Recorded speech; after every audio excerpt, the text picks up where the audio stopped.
السلام علیکم ورحمۃ اللہ وبرکاتہ۔ پیارے دوستو، کیفی نیٹ ورک ون کے پر آپ کا خیر مقدم ہے، جہاں ہم اتہاس کی گہرائیوں میں غوطہ لگاتے ہیں اور ایسی کہانیاں آپ کے سامنے لاتے ہیں جو نہ صرف دلچسپ ہے بلکہ روح کو جھکجھور دینے والی بھی ہے۔ آج ہم بات کریں گے یزید ابن معاویہ کی، اس شخص کی جس کا نام اتہاس میں کالے اچھروں میں درج ہے۔ ہم جانیں گے یزید کی اولاد آج کہاں ہے، کیا وہ اب بھی زندہ ہیں، اور اگر ہیں تو دنیا کے کس کونے میں پائی جاتی ہیں۔ ساتھ ہی یہ بھی دیکھیں گے کہ کیا ان کا تعلق اس سفیانی بادشاہ سے ہے جو آخری زمانے میں حضرت امام مہدی کے خلاف جنگ لڑنے کی بھوشیواڑی میں ذکر کیا جاتا ہے۔ تو چلیے اتہاس کے پنوں کو پلٹتے ہیں اور اس کہانی کی شروعات کرتے ہیں جو لگ بھگ 1500 سال پیچھے لے جاتی ہے۔ اور دوستو، آپ سے گزارش ہے کہ آپ ہمارے چینل پر نئے ہیں تو کیفی نیٹ ورک ون کے کو سبسکرائب کر لیجئے اور بیل آئیکن دبانا نہ بھولیں تاکہ ہماری ہر نئی آنے والی ویڈیو آپ تک پہنچتی رہے۔ دوستو، کہانی شروع ہوتی ہے اس وقت سے جب آج کا سعودی عرب، خاص کر حجاز کا علاقہ، قبیلوں کی سیاست اور سرداری کا گڑھ ہوا کرتا تھا۔ یہیں ایک شخص کی پیدائش ہوتی ہے جس کا نام تھا عبد مناف۔ یہ عبد مناف قریش قبیلے کے سب سے مشہور اور اہم سردار بنے۔ قریش اس زمانے کا سب سے طاقتور قبیلہ تھا جس کی عزت اور رتبہ ہر طرف پھیلا تھا۔ عبد مناف کے کئی اولادیں تھیں لیکن دو بیٹوں نے اتہاس میں سب سے زیادہ شہرت پائی، ہاشم اور عبد شمس۔ یہ دونوں بھائی جڑواں تھے اور روایتوں کے مطابق جب یہ ماں کے پیٹ سے نکلے ایک دوسرے سے اس طرح چپکے ہوئے تھے کہ ان کی والد عبد مناف کو تلوار سے انہیں الگ کرنا پڑا۔ اس زمانے کے نجومیوں نے اسے خطرناک شگن بتایا اور خبردار کیا کہ یہ تلوار ان بھائیوں اور ان کی نسلوں کے بیچ ایسی دشمنی کا سبب بنے گی جو صدیوں تک چلے گی۔ اور دوستو، افسوس کہ ایسا ہی ہوا۔ اس دشمنی نے نہ صرف ان کے خاندان کو بلکہ آدھی سے زیادہ دنیا کو ہلا کر رکھ دیا۔ اس کا اثر آج بھی باقی ہے اور شاید قیامت تک رہے گا۔ ہاشم کو لوگ شریف، پرہیزگار اور قبیلے کی حفاظت کرنے والا مانتے تھے۔ ان کے نیکی اور انسانیت کی وجہ سے انہیں قریش کی سرداری ملی۔ دوسری طرف عبد شمس دولت اور سیاست میں ماہر تھا۔ وہ ہاشم کی بڑھتی عزت سے جلتا تھا اور ہر وقت سے آگے نکلنے کی کوشش میں رہتا تھا۔ یہ جلن اور مقابلہ صرف ان دو بھائیوں تک نہیں رکا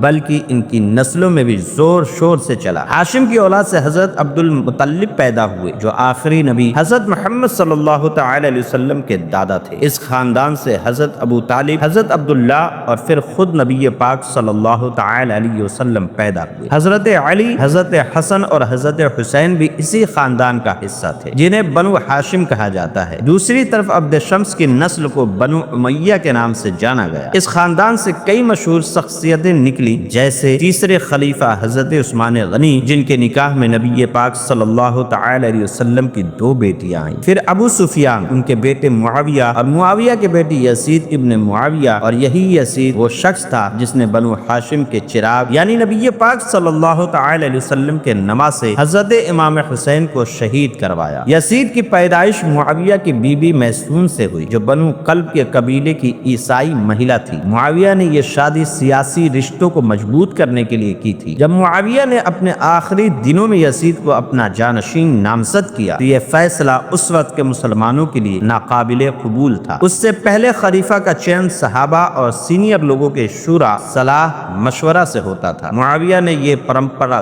توڑ دی۔ یزید کے لیے سب سے بڑا مسئلہ تھا حضرت امام حسین کا انکار۔ یزید جانتا تھا کہ جب تک امام حسین اس کی بیعت نہیں کریں گے اس کی حکومت کی ویدھتا پر سوال اٹھتے رہیں گے، لیکن امام حسین نے یزید جیسے ظالم کی بیعت سے صاف انکار کر دیا۔ نتیجہ کربلا کا وہ دردناک واقعہ 680 عیسوی میں جس میں امام حسین اور ان کے 72 ساتھیوں کو بے رحمی سے قتل کر دیا گیا، عورتوں اور بچوں کو قید کر لیا گیا۔ یہ حادثہ اتنا روح کپا دینے والا تھا کہ آج بھی اسے سن کر دل دہل جاتا ہے۔ یزید یہیں نہیں رکا، اس نے مکہ اور مدینہ جیسے مقدس شہروں پر بھی حملے کیے۔ 683 عیسوی میں اس کی فوج نے مکہ کا محاصرہ کیا اور کعبہ کو بھی نقصان پہنچایا۔ یہ سلسلہ تب تک چلا جب تک یزید کی موت نہیں ہو گئی۔ اتہاس بتاتا ہے یزید کے 3 بیٹے تھے، معاویہ، خالد اور عبداللہ، اور ایک بیٹی تھی جس کا نام عاتکہ تھا۔ یزید کی موت کے بعد اس کی حکومت معاویہ کو ملی، لیکن معاویہ